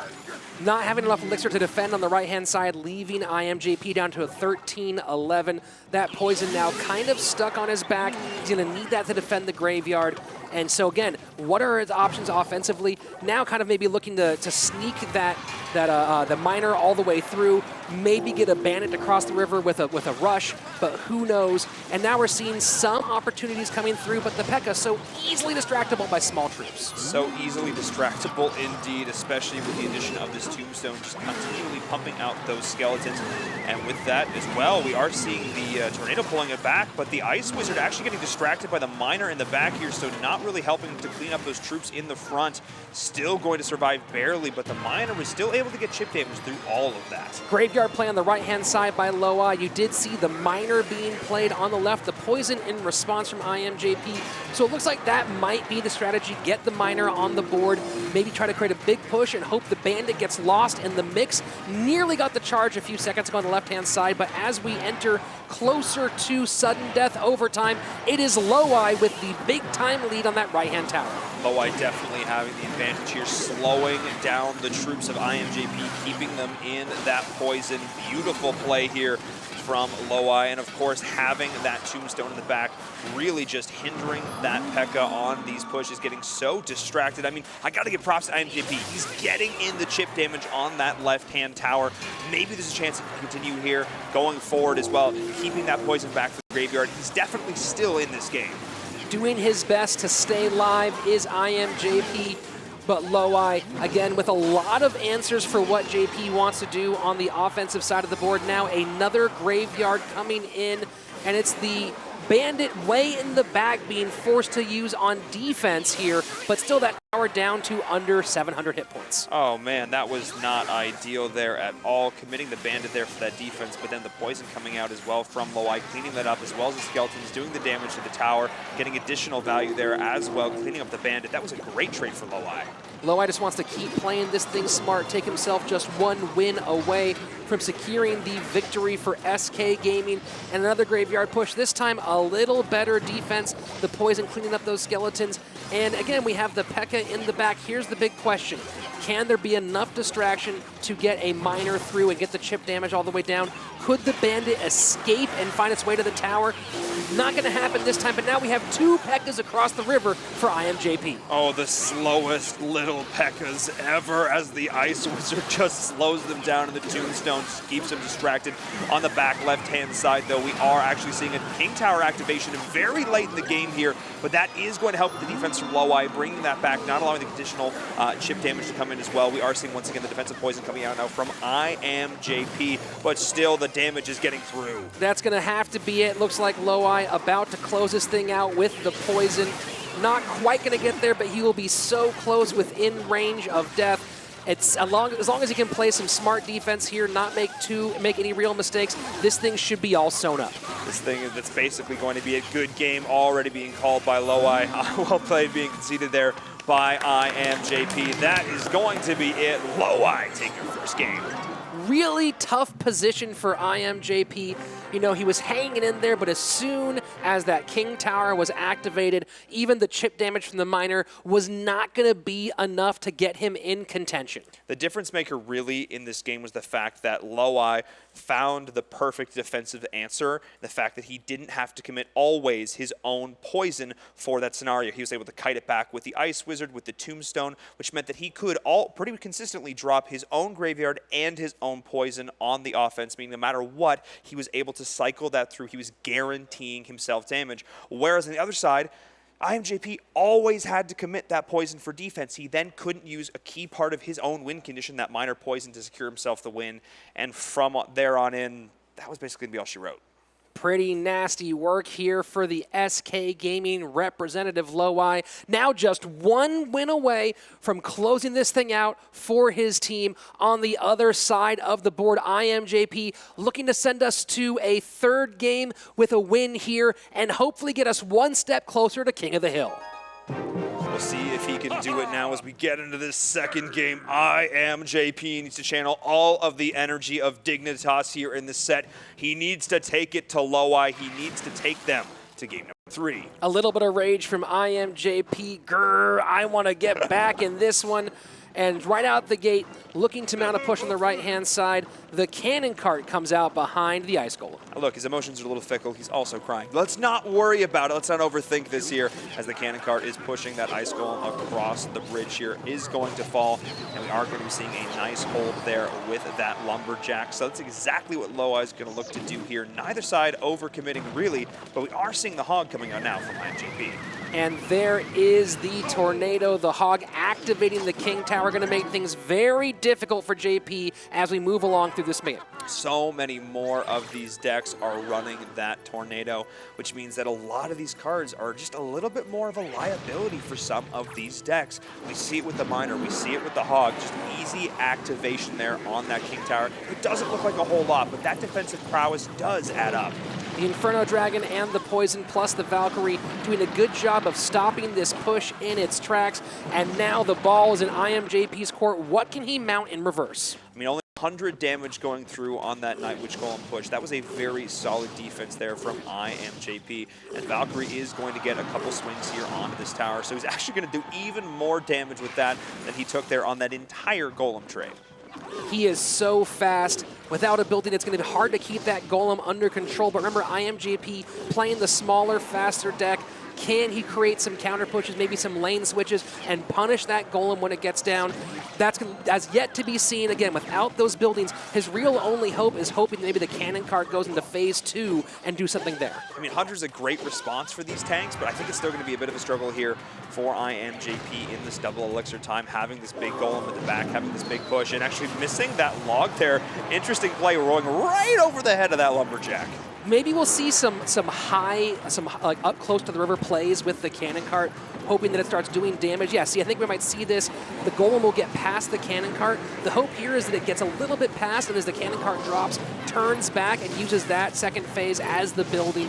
And here, still going to slow it down a little bit, and then we get, of course, the Hunter, which as you get close, so devastating. Yeah, the Hunter, watch how fast it helps to take down this assault right now, but still some damage is getting through to this tower. And this is exactly what Low Eye is going to look to do here. Just chip this away, the war of attrition. But on the other side, IMJP with the Hog and the cannon cart, this is a great response. And only having that Tornado there to deal with this right now, this is going to be a lot of damage going through. Wow, no really good solution on the left-hand side, and IMJP nearly getting it down all the way, just saved by the Mega Minion. Now the question is, can IMJP hold strong against this counter push and get one more good shot on that left-hand tower? Smartly switching lanes right now is Low Eye. He realizes he's in a rough position here. Yes, he has that big beatdown style deck, but against the quick, nimble deck of IMJP, they're able to sleep with the cannon cart in those key moments. This is going to be a very tough time to answer this. The Lumberjack is trying to chase it down. Can they make it happen? The Hog does not quite get on the tower, but we do get Poison on the left-hand side. Yep. Looks like that's going to be GG's. The cannon cart finishing it off, and IMJP breathing life in the team Dignitas. Wow, that was beautiful play there from IMJP. I was thinking, maybe we should get a double extra time. Maybe the Golem's going to have an advantage, but no. Just having more elixir to work with, finding those beautiful split pushes was IMJP not playing to Low Eye's win condition. They're saying, look, I know you're trying to push me down with that Golem. That's totally fine. I'm just going to create problems you don't have answers to. Well, look at how many air troops there are in Low Eye's deck. You have, of course, the Mega Minion, you have the Baby Dragon, and then you have, of course, the big push with the Golem, but not a lot of immediate answers when you drop the cannon cart and the Hog together. And it looked like maybe IMJP had a good read on the cycle of Low Eye and figured out when the best time was to drop that combination. Absolutely. He felt so comfortable there in that game. Took a lot of damage to that right-hand tower, but knew when push comes to shove, he could execute his own counter pushes, always staying composed. That was crucial there in that match. So here we are, game number 3 of our 1v1 set. Will it be SK Gaming's Low Eye closing things out for his team, or will IMJP send Dignitas into King of the Hill? We're going to see here, as already both players starting things off nice, a glacier slow, I guess you could say, as these Ice Golems just happily marching their way across the battlefield. We are seeing the Inferno Dragon joining Low Eye here, and once again, the Hunter for IMJP. Hopefully some of our newer viewers at home taking a look what these pros are doing, seeing how often Ice Golem makes its way into some of these decks. If you're not already paying attention to the meta, playing some of those standard decks, you'll see here now how valuable they can be. Oh, slight mispositioning there on that Magic Archer, not able to get the splash damage onto the tower there in the back. So this is a really nice position for IMJP right now, getting a couple hits in, or the one hit in with that Hog Rider. I know when I first started playing as well, the Ice Golem didn't make a whole lot of sense to me. I'm like, oh, it doesn't have a ton of HP and it's slow, it doesn't really go after the buildings, but watch what happens here. Look right there, the Lumberjack staying off the towers, still IMJP so far playing clean with no damage on his side of the board. Using it to what we call kite your opponent's units or keep them out of range. It's going to chase them around, follow them across the board, and not get a whole lot of actual work done. We saw it just there in that last moment, having it chased down with that Lumberjack. That's exactly what you want to use with this card. It's so great for stalling out your opponent's pushes. IMJP running it back the same way as before. The Hunter getting a lot of value for just those 4 elixir, stopping just the Inferno Dragon and the Battle Ram in its tracks with a little bit of help. A little bit of help there. The Inferno Dragon now with that reduced range, not able to get a whole lot of damage, almost none, onto that right-hand tower there. We are going to see the Hog response now from IMJP. Neither one of these players has really found a dent in their opponent yet. The Lumberjack taking down the Hog Rider, but not before it gets one swing in, and that might really be the difference. One swing at a time for the Hog Rider. You know, you're playing that cycle deck. So many of you wanted to make sure it takes the whole thing down at once. But oh no, look at the left-hand side. The Poison, yes, taking the Magic Archer, but missing the Tower of Low-Eye. Totally going to take down that Magic Archer, but not getting that damage onto the tower as well. That was definitely a misplay there from IMJP. That was not optimal at all. So we're going to see if this damage can continue on through here. One slight mistake like that will definitely look to rattle you potentially. The Magic Archer's here in the back once again helping to take this down, but still a good hold from Dignitas. Halfway through double elixir time, almost to our sudden death overtime. The deck's pretty balanced right now, but the question is, can Low-Eye find a way to stop that Hog? I mean, the Hog is pretty much going to get at least one hit in every single time. He doesn't have a perfect counter. He doesn't have that perfect response. So we'll see if he can just make something happen by split pushing, doing great things like this. Watch that pushing back. There we go. The better positioning, though, on the Magic Archer. The Log is going to push it back out of range, but as you can see, it was still getting that split damage through that Valkyrie. But now we are seeing the cannon cart getting over the bridge. Brilliant log play from IMJP pushing that Magic Archer back. We are now 20 seconds into sudden death overtime. If Low-Eye cannot find a way to stop that Hog, it's going to be difficult for him. But again, IMJP has to make sure that we don't get a split push and sneak something in on the left-hand side. Yeah, as you said, it's going to be one hit at a time here. They will literally take down this game with one hit at the Hog at a time. Slowly, surely, over time, that right-hand Princess Tower will fall. Low-Eye needs to find an answer right now. He needs to look to deal with this. So many ways to distract that Inferno Dragon, and again, it's going to be one, potentially almost 2 hits of the Hog Rider. Down to just 1058 is the right Princess Tower of Low-Eye. And again, in this war of attrition, IMJP has the advantage right now. Low-Eye needs to try a different strategy. He needs to figure out something different right now. He needs to try and find something, whether it be a split push, whether it be some sort of additional response. He needs to make something happen right now, because every single time the defense from IMJP is pretty darn near perfect. Now keep in mind, we are approaching the halfway point of our overtime, and if Low-Eye cannot, or sorry, if IMJP can't find a way to keep getting those Hog hits on, now it's looking a little bit better. I was going to say that he needs to figure out how to get those Hog hits on there and prevent this thing from being a draw and sending us to a final tiebreaker match. But those hits there get to 530 in much better range. IMJP now just needs to play smart, play good defense, and close this thing out. He needs to close this out. He overcommitted a little bit on that one push there, taking damage on both of his towers. But now we are just outside of double poison range on that right-hand tower with the Log as well. 300 is the magic number when it comes to Log and poison. And now the cannon cart pulling the Royal Ghost across. A little bit of a desperation fireball there.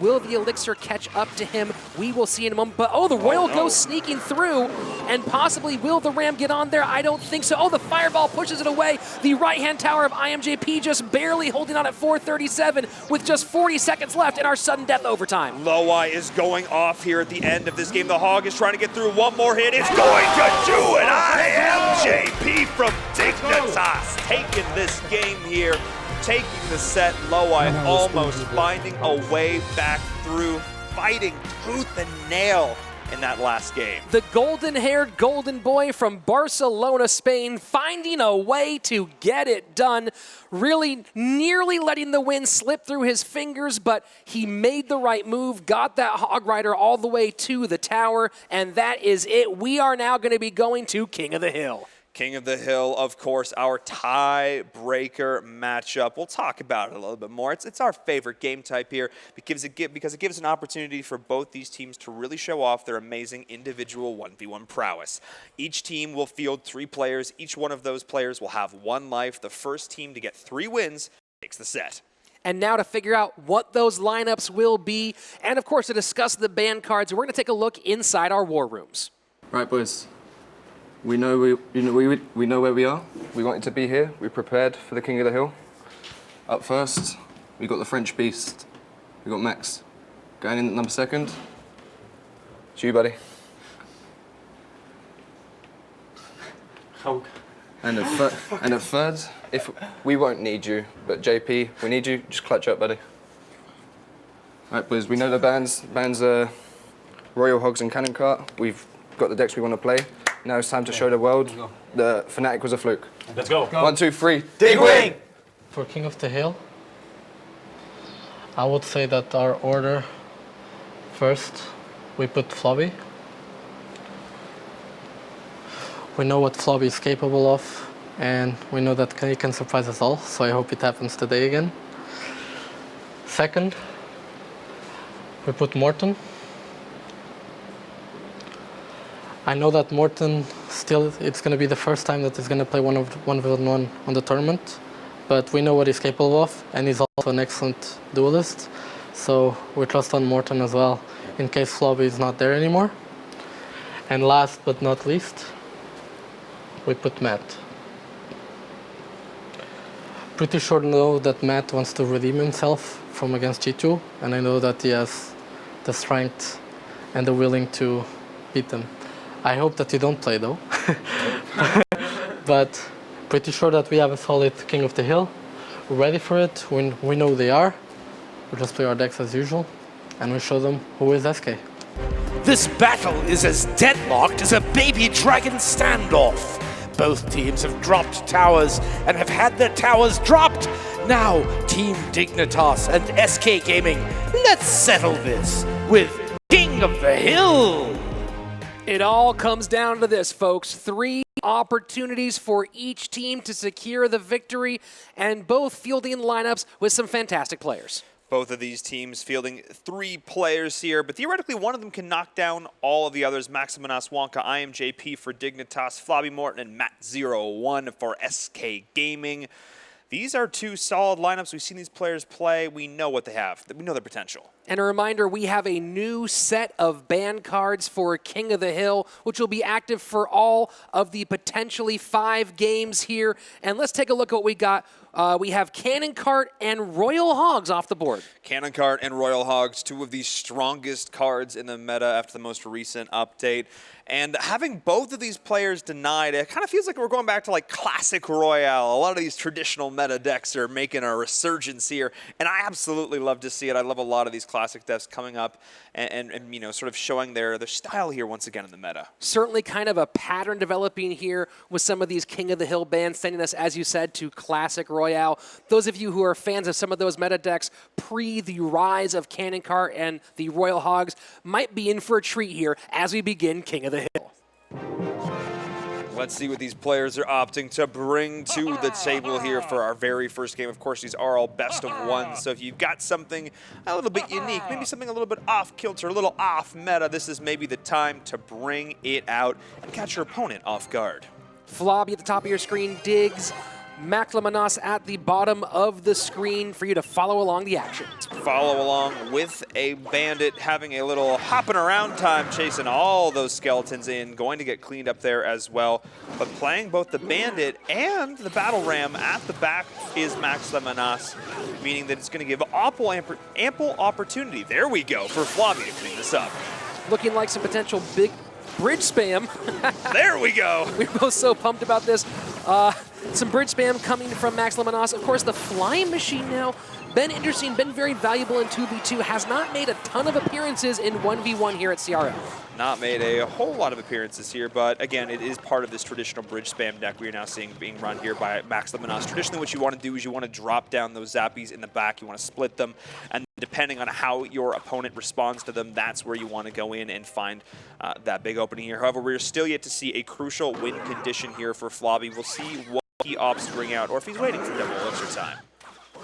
And the battle ram will not make it to the tower as we reach the halfway point of regulation time. The players pretty much even here so far in the HP. Pretty much even. A lot of stunts coming out with these lightning shocks from both the E-Wiz and those zappies here, slowing down the counter push there of Flobby. Neither side super committing. I figured it was going to be the golem beatdown coming in from him now. Approaching double elixir time.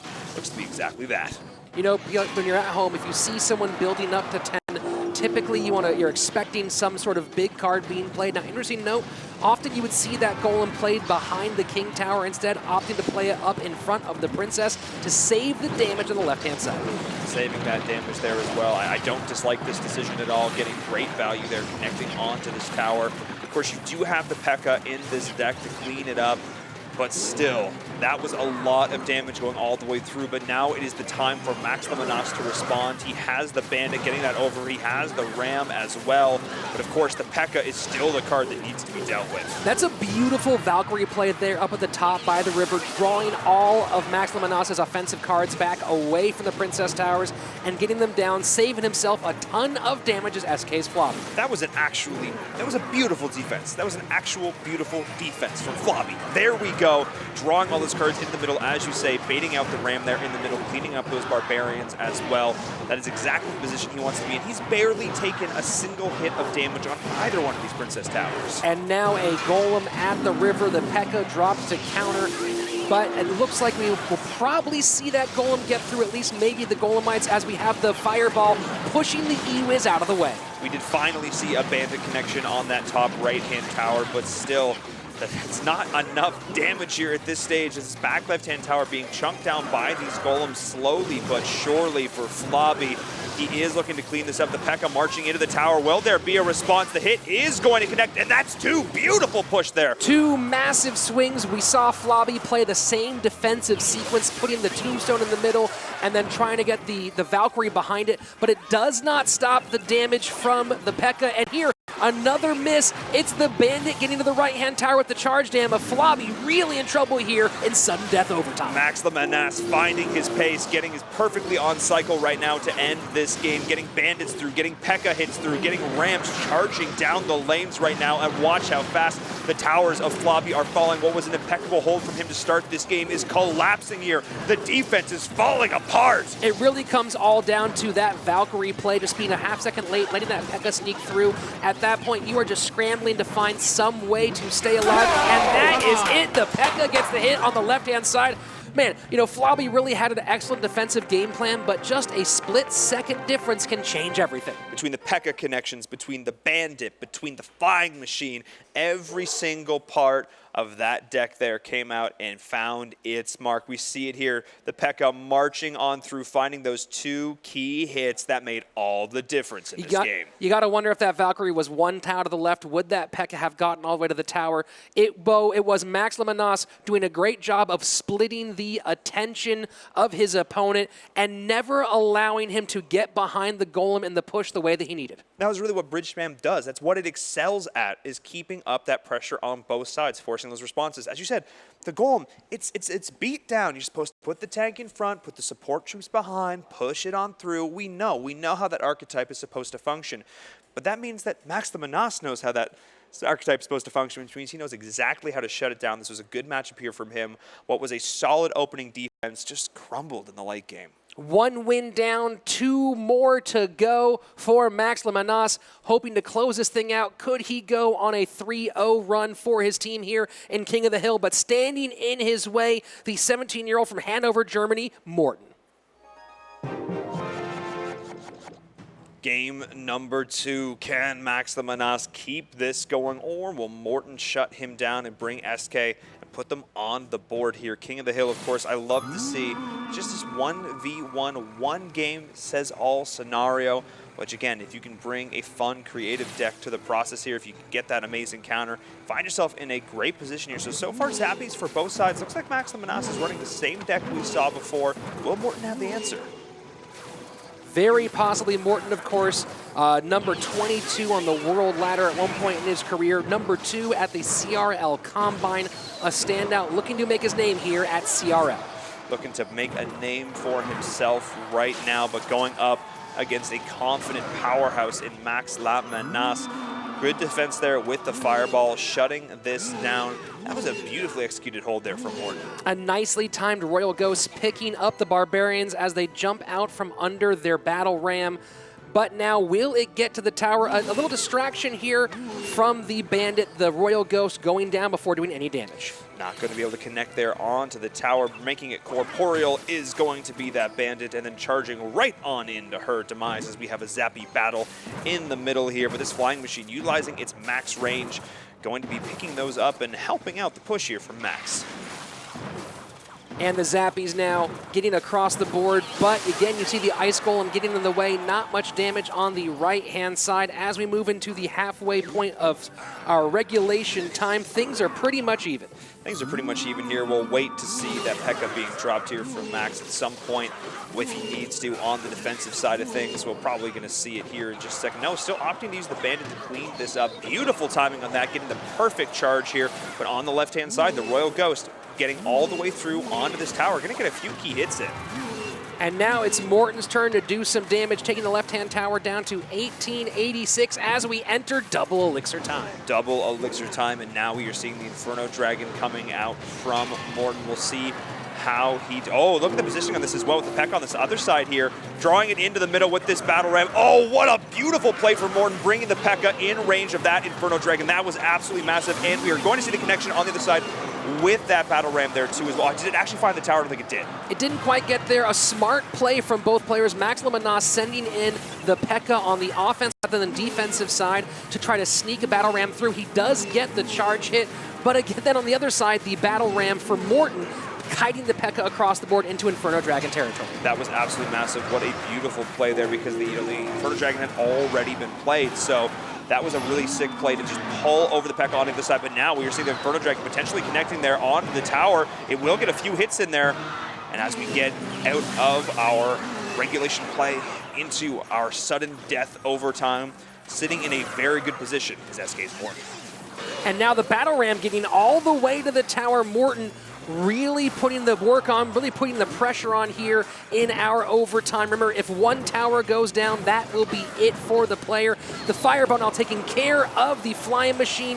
The Zappies doing their best to both do some offense and slow down that Battle Ram as it gets picked up by the Royal Ghost. Those are some angry Zappies doing some work here as we see both sides just bringing out the bridge spam, keeping up the pressure here. Both towers are getting low from Max Lamanas. The Royal Ghost once again going to connect here as well, and I think that might be it with the Lumberjack there. Yes, it is. SK's Morten taking game number 2. Max got behind on Elixir and just couldn't catch up. Morten doing a great job showing again why he's a standout for his nation and CR nations. Why, of course, he was number 2 at the CRL Combine. Why, of course, he's made up so high on the ladder. He got the advantage, kept the pressure on, and got the win. Keeping that pressure on. It was a bunch of sick plays like this. Bringing the P.E.K.K.A over to the mid, kiting it out beautifully, having it chase across, and just getting absolutely demolished by that Inferno Dragon. Those kind of sick plays are what kept him in this game and got him the win. And there we go, the final Fireball, getting rid of those Zappies, making room for the Lumberjack and Royal Ghost to close things out. And that is Morten tying things up in King of the Hill. And now up next for Team Dignitas is the Puerto Real, Spain 21-year-old Wonka. Oh, yes. First place in Super League Orange 1 and 2. Wonka, an absolute beast. Only started playing competitively a year, I was going to say an hour ago. Could you imagine? A year ago. But still, this guy has shown himself as an all-star here, coming in from Spain. This player is definitely one to watch. We'll see what he can do here up against Morton, who's got to be feeling good getting that one for his team. Remember now, both teams only have 2 players left. Both teams are now only 2 wins away from taking this thing and moving 1 step up in the standings. Will Wonka make it happen, or will Morton keep going on the train? Will he keep the win streak alive for his squad? We will see now with the Zappies being dropped once again in the back. It looks like a lot of bridge spam being the happy place for these players. Really a lot of fast action today so far in these matches. You know, so the first week of CRL, a lot of big plays, a lot of big, heavy pushes behind tanks. But today we've seen a lot more speed from some of these decks, especially in our 1v1 matchups. And it looks like we might see a beatdown coming out now from Morton here with that Nightwish, potentially a Giant or Golem with that as well. And there's the Golem in the back. But Wonka actually changing it up, having the Zappies in more of a control style deck here with that Tombstone here as well. So going to be mixing things up here from him. Reminder, the bans here, Royal Hogs and Cannon Cart, neither will make an appearance throughout King of the Hill. And it was a really interesting aggressive Golem coming out now, having already played the Nightwish. This is going to be fairly unsupported here, just having the Baby Dragon behind it. And again, having that additional control with the Zappies, with the Tombstone in the middle, this Golem is going to have a bit of a hard time. You gotta wonder if part of that Golem play was planned to keep those troops pinned in the backfield. You saw the poison there cleaning some of them up. It might have been a defensive, aggressive Golem play. I love it. That's exactly it. It's the defensive, aggressive Golem play. I know I'm going to push it in the back, keep your troops back. So really it's defense for me, because at the end of the day, your troops are on your side of the field. And we're getting very close to double elixir time. The slight lead on the board, at least on the left-hand side for Morton, but both towers just a little bit damaged, done by Wonka. Just that initial chip damage coming in to start this off. Nothing too substantial there. Once again, is going to be the Golem at the bridge, being pushed along here by that Nightwish, that additional support with the bats in the sky, spawning, keeping those going here. But we do see, of course, that Tombstone denying that Golem aggression, bringing it into the mid as well, with the Valkyrie spinning through the midst of all of this. But a nice tornado with that Golem there to bring them in and maximize that splash damage. The Golemite, at least one getting to the tower. It'll get a couple of hits there. And now as we get deeper into double elixir time, it's Morton putting the bigger lead on the left-hand tower. Yeah, Golem NATO now coming in from Morton. Again, a deck you've probably been seeing on the ladder quite a bit. Utilizing one of the key components of this Golem card, that splash damage. When it dies, it does create a huge radius splash around it, doing a lot of damage to those cards. If you can bring in all of your opponent's troops on top of that with that tornado, you can really get maximum value from that death damage. Morton being really aggressive with his Golems in this play, and a big part of that might be why we have not seen a clear win condition from Wonka yet. When you're playing defense so much, it's hard to get on the offensive side of the board, and here we are, Morton, looking like it might be about time to close this thing out as we are into sudden death overtime. I think that's going to be it. That's going to be all she wrote. Marching right on in. Wonka just did not have the answers there. Never a moment where he was in control of that game. That was the Morton show right there. Those aggressive Golems constantly going to be, the second that last Golem made to the tower, they knew that was going to be it. Some difficult decisions to be made by Wonka. You saw he showed it was graveyard there at the last second. You know, very tough for him here. It might have been he was just out of cycle and never had the correct cards for his defensive plays. I mean, once you get to this point now, you know, with death, almost the death damage alone, this tower is going to go down, and just getting that, again, all that additional damage. Watch how fast those Zappies fall, bringing them in on the back of that tornado. That was just beautiful play for Morton. And now one player remains for Team Dignitas, a man we already saw show off pretty nicely in 1v1. Up next, it's going to be Morton trying to finish things off against the golden sensation, the golden boy of Barcelona, Spain. I am JP. Already showing that he can take a 1v1 matchup, bringing us here to our King of the Hill. The anchor now for Team Dignitas going up against SK. SK still has 2 lives remaining, but it's going to be Morton looking to seal it out right here, right now. I am JP needs to win 2 in a row to save this thing, to clutch this thing for Team Dignitas, but we know he is capable. He's shown that so far here in the CRL arena. But again, two very difficult players for him to go up against, Morten, and then of course followed by Matt01. Oh yeah, this is going to be a tough two opponents to go through. All of this is on their shoulders right now. IMJP needs to go off for Dignitas. Can he make it happen? And to remind you once again, we are in Clash Royale Classic. The Royal Hogs and Cannon Cart both off the board for this entire King of the Hill set. We're eventually going to have to rename that when the changes come through in the next patch, and maybe those cards aren't going to be quite so strong. We'll see. We'll approach that. We'll cross that bridge when we get there. You know who's not crossing bridges? It's actually this miner right here. Apparently, he's just really good at digging. Apparently, it's not magic. It's a shovel. We saw IMJP have some great success with the Hog earlier, this time going for a miner deck, but it's the Lava Hound coming out for Morten. The Lava Hound out now, supported by that Mega Minion and the Inferno Dragon in the back as well. So we are actually going to see this Lava Hound get pretty much on into this tower here, get a few hits in with the pups, but still an overall solid defense from IMJP. IMJP holding strong here as the first minute passes. Both towers on the right-hand side taking some damage, a slight lead for the Spaniard from Dignitas. Slight lead here from him.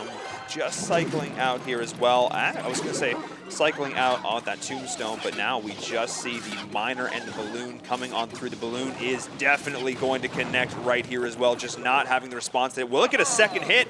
Not quite, but still the death damage. That tower is almost gone. Maybe a split second away was IMJP from taking that tower all the way down, but still the damage is done down to 365 on the back of the miner balloon work from IMJP. Just not a great position right there for Morten to respond to that balloon. Beautiful positioning and timing from IMJP, realizing there wasn't going to be a response for that there.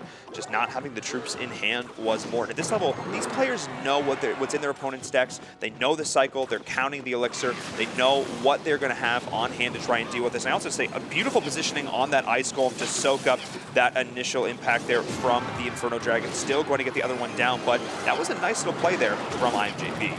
Morten, though, pushing the Inferno Dragon behind the Lava Hound using Fireball, and now because of that, able to get the Princess Tower down to under 800, making things a little easier as we get closer, as we get into double elixir time. This right-hand tower, of course, is in Fireball range, so at any point, IMJP can end this out. He's going to push down, though, by normal means, while also simultaneously defending his tower here. We are seeing that aggressive Lava Hound once again. IMJP needs to play this perfectly. And there's the balloon. It is Lava Loon for Morten, trying to sneak that thing through, but not going to get past the aerial defenses of IMJP. Of course, you see the Mega Minion out there, the Inferno Dragon out there, just making it, giving no lane for the balloon to get through. And in the back, through all of it, the miner finds its way home. IMJP taking it here for Dignitas, taking us to our final game, King of the Hill. It is the golden-haired golden boy from Spain doing it for Team Dignitas, taking us all the way to the final possible set, the final possible game. Everything rides on this next matchup, and making his debut in this match is about to be Morten. But first, let's take a look at that final bit of defense, trying to sneak that balloon through, but between the tombstone and the flying troops in its way, it couldn't get there. One more man down, and IMJP is one game away from clutching this thing from Team Dignitas. And all who stands in his way is Matt 0-1. IMJP on an absolute tear so far in these 1v1 matchup. And just one man stands in his way and stands in the way of Dignitas, securing their first win here in the Clash Royale League. What a difficult person to draw here for your final game of King of the Hill. Matt 0-1, of course, the Italian captain at Clash Royale Nations, a very experienced tournament player.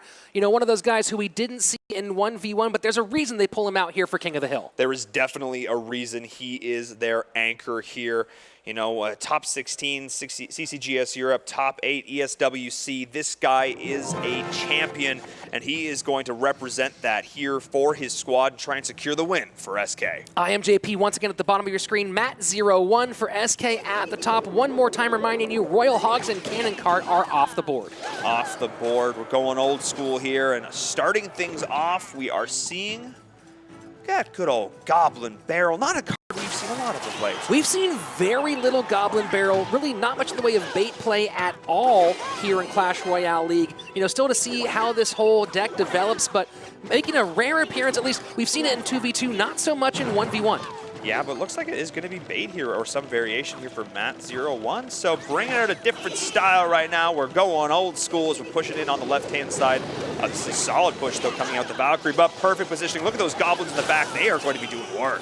Those of you who are not familiar with the term bait, that's a deck where you use a lot of smaller cards designed to draw out or bait out the spells of your opponent, trying to bait out things like Log, Fireball, Zap, whatever he has in his hand, and open up opportunities for other small cards to do their damage. So you're going to see Matt cycling through, especially with that Princess and that Goblin Barrel, over and over and over again, trying to get away on that tower, and so far doing it to great success. Yeah, this actually looks like one of these new log bait decks that's actually cycling around on ladder a little bit here. Bringing it out right now is Matt01 and finding a lot of success with it as well. Again, just you draw out a response in one way and you get value here. So now that the Fireball has been burned, there needs to be a response somewhere else. The Zap also being committed here. So nicely done, just having all these small troops cycling through quickly, not allowing IMJP to get a foothold. And Matt forcing JP to make some unfortunate trades. You know, you saw him play the Princess right at the river at the same time as the barrel on the tower, forcing IMJP to spend 4 elixir on the Fireball to stop 3 from the Goblin Barrel. That's what he wants to do over and over and over again as we head into double elixir time. So we're going to have, just keep cycling on through here. Just need to get it below that key rocket threshold here. And actually just giving up the tower now is IMJP, realizing he cannot take this. He dropped the Lava Hound on the right-hand side as well. He's saying, you know what, I'm going to give that up. I'm going to focus on getting a win condition of my own. It's likely going to be a rocket as the last card here as well for IMJP. So we can get those cards down to a crucial range or use it for defense here against this push being mounted from IMJP. Interesting play, putting the Goblin Barrel on that left-hand tower. I would have thought he would have saved that with probably the rocket as his last card. I was thinking maybe he'd done some gamesmanship and had a building in there to stop against the Lava Hound push, the Lava Loon push, but I'm guessing not. It looks like he's going to hold on. There are only 18 seconds remaining, but a lot of cards on the board. No, this should probably be it with the King Tower still near 2,000 hit points. It looks like Matt01 is going to get the first bait victory here in 1v1 at CRL. Well, it's not quite over yet, but it is looking good here for Matt. There is still an opportunity for IMJP to clutch this out if he can just find a way here. But you're absolutely right. With the way this tower is sitting right now, he's definitely on the backstep. The balloon is coming in once more. The Fireball to try and knock this back. He's committing to the 3 crown as IMJP. Remember, this is match point. Everybody watching at home, whoever wins this next moment wins the entire match and takes this thing for their team. And now the right-hand Princess Tower down to 355. But again, look, that King Tower down to 1632. Matt doesn't have a fantastic answer to that balloon. Just one can sneak through and change everything. He's running the rocket here, so the Fireball here instead of the rocket in this particular matchup, trying to put that Valkyrie through the pocket, but having the Fireball response on the left-hand side as well. We are seeing, look at this, the connection there, and the Dragon as well. Oh no, but that's going to be it. Oh my God! No! Snatching victory from the jaws of defeat is the golden-haired golden boy from Spain, IMJP. Wow, you know, I spoke way too soon. I really thought Matt01 had this whole thing wrapped up. He played bait to perfection. But in the end, when he hit double elixir time, he simply did not have the answer to the Lava Loon deck and changing lanes. And you think there at that moment, changing lanes, such a risky play, but pays off for IMJP. Unbelievable. And he clutches this thing for Dignitas, giving them their first victory here at Clash Royale League. Rich, the Fireball was in the air. It was on its way. It was in range. We are talking fractions of seconds. That balloon gets the hit. They think they've done the math. They think they've done it all. And we saw it. Matt01 with so many great initial plays to start this off. He gets so much amazing poke damage. The chip damage is there. But then finally, IMJP just bites the bullet, takes the tower loss, and pushes all the way through. He evens it up. He stabilizes here somewhat. But this is the moment. You have the Inferno Dragon. You have the balloon. And watch this. It gets it in that final moment. So fascinating. We love the photo finishes here in Clash Royale.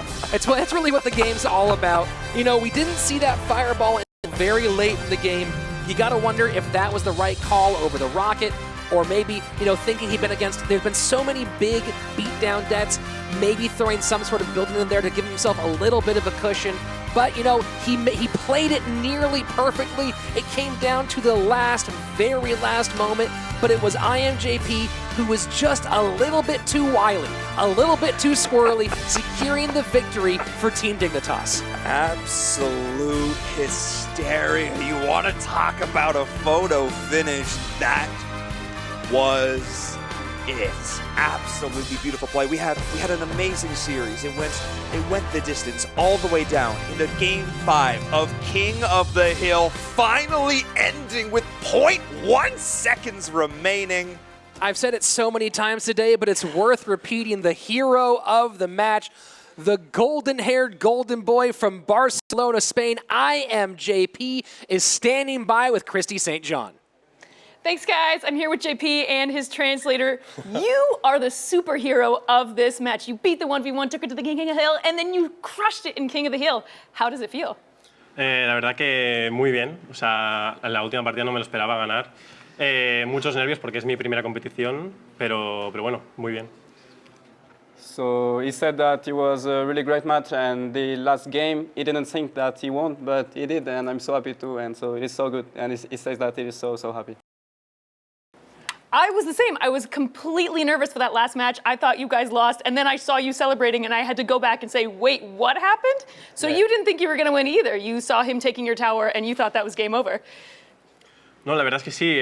Al principio me obligaba todo el rato a defender, no podía atacar, hasta que al final he encontrado la oportunidad y no sé, es que ha sido muy raro, pero estoy muy contento. So yes, it was really difficult to push at the beginning because he had to defend with the pressure deck of Matt, but he did it, and one push and it is done. He's so happy too. Yes, it's amazing. I'm so happy too. And with one win under your belt, congrats, guys. Amazing job. Back to you. Thanks, Christy. Just 5 days into action in the European region, it is pure pandemonium in the standings. Oh, yes. These standings have... I don't think they do justice to the absolute bedlam that has been these games so far, having amazing matchups like that. Team Dignitas now 1-1. Team Queso and G2 still at the top of the standings, but overall, there's so much room here. So many of these teams still have a lot to prove. I'm so very excited to see what's in store for us next. Of course, we'll be back on Saturday for more action in the European region. You can follow all the action by hitting subscribe right there on your YouTube page for the Clash Royale Esports channel. You can also go to esports.clashroyale.com to check out all of the action there, or the new Esports tab in the game right next to the news, all that good stuff. Follow your esports there. Guys, I don't know about you, but I need a nap. It's about time for us to sign off. I'm Rich Slayton. That's Paul and Verum Totko. We will see you right back here on Saturday. Today, the battles were perhaps the most epic thus far. I mean, these guys are really redefining epic every day. Epic, epic, epic. Did I say epic? We have seen Mega Knights and Bandits storm towers with precision and fireball attacks galore, but today was just one more step on the staircase to the World Finals. Please stay tuned. I can barely contain myself, and subscribe to the Clash Royale Esports channel. This is the Clash Royale League. And remember, there's a time to leak elixir and a time to spend it. The key to happiness is knowing the difference.